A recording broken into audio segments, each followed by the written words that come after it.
Today, we're going to talk about lens whacking.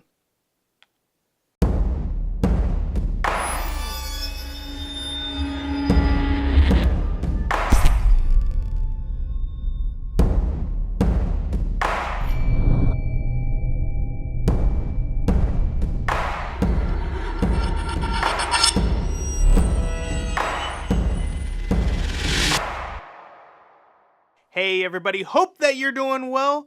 Going off of my video 5 ways to capture creative B-roll, I was out shooting the other day for my music documentary project that I've been working on, and I have a certain scene that I wanted to create a unique look for. I wanted it to have a mood. Lens whacking is a great way to create a unique look that feels dreamy. What you're going to need for this is your camera, and an older lens or just a lens of your choosing.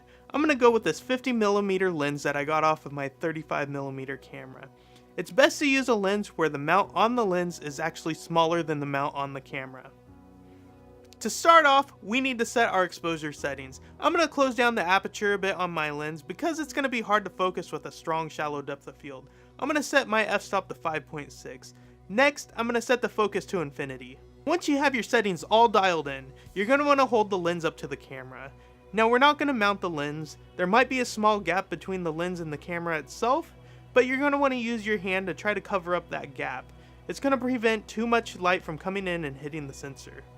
Now, depending on the camera that you're using, you may be able to use the screen to see what you're doing. If you can't use the screen, you may need to use the small viewfinder. Now let's hit record and get this shot.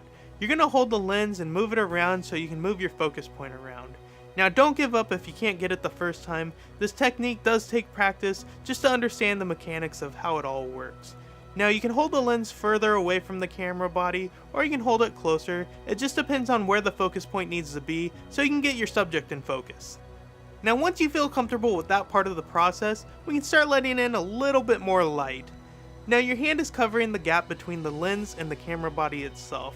If we let some light in through that gap, it's going to create what's called a light leak. Now this is going to enhance this technique to create more of a dreamy look. Now like I said, this technique does take a little bit of time to get used to. It can be frustrating. Just keep practicing it and learn how the mechanics work. But thanks again for watching, guys. Hit that like button if you like this video, subscribe if you haven't already, and I'll catch you on the next one.